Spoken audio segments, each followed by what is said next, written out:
Mais ouais, mais du coup, la LCK, le problème, c'est qu'en voyant les rosters de LCK, je me dis que pour les rattraper, si la LPL. Est-ce que c'est bien? Est-ce que c'est bien pour League of Legends que ça se ressemble un petit peu en One Region Army? Est-ce que c'est bien que la LCK soit autant plus forte que les autres ligues? Je pense pas. Je pense qu'en vrai, c'est trop bien pour la LCK et le branding de la LCK va être trop bien. Je pense qu'il va y avoir quand même quelques équipes LPL cool à suivre. Et en Europe, faut espérer qu'il y ait une équipe qui sorte, voire en NA en vrai, hein. Mais pour l'e-sport globalement, je pense que c'est un gros problème. Ça a toujours été le cas, cher Tréton. Je suis assez d'accord avec ça. Je pense que la LCK a quasiment tout le temps été dominante, même quand la LPL a gagné les Worlds. Mais tu vois, par exemple, déjà rien que l'an dernier, pas cette année, mais l'année dernière, je trouve que la LPL a mieux perf. Même s'ils ont perdu les Worlds. Tu dis ça l'année dernière. Non. L'année dernière, littéralement, c'est ceux qui disaient que la LPL était la meilleure région, pour le coup. Mais cette année, pas du tout. Perso, j'aime regarder la LCK, donc j'aime bien, mais bon, plus on avance, moins ça me donne envie de regarder le LEC du coup. Ouais, compréhensible, hein. Le LEC est plus fort que la LPL. Non, mais il y a moins d'écart que ce que les gens pensent et disent. Il y a un écart, hein, mais il est moins grand que ce que les gens pensent. Imo. On parle de T1 vs LPL parce que la LPL a brûlé le reste de la LCK. Non, mais ça, c'est très biaisé, ça. Ça, c'est pas vrai. C'est en gros, le Seed 1 a battu HLE, mais qui te dit que Genji perdait contre la LPL? T1 a sorti Genji, tu vois. Enfin, elle allait sortir Genji quand même,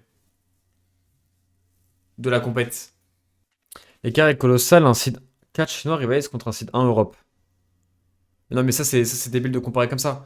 Parce que du coup, l'écart est pas. Enfin, c'est bête.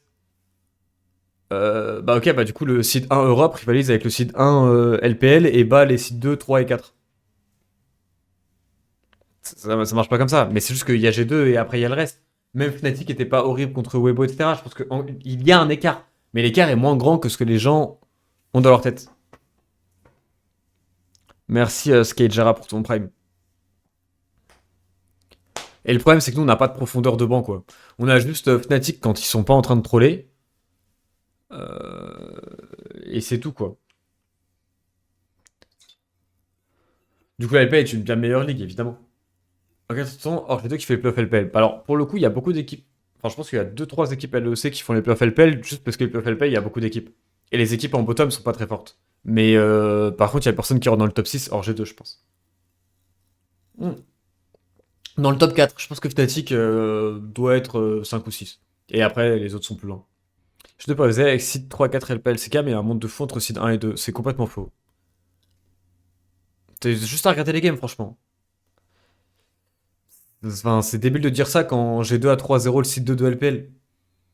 Et quand G2 rivalise avec BLG, genre. Ça n'a pas de sens. Je pense que la LPL, ça peut se rattraper. Mais la LCK, je pense que c'est trop trop dur. Enfin, se rattraper. Ça peut devenir plus intéressant. Mais rattraper la LCK, c'est vraiment très très dur. Et la LPL a le même problème.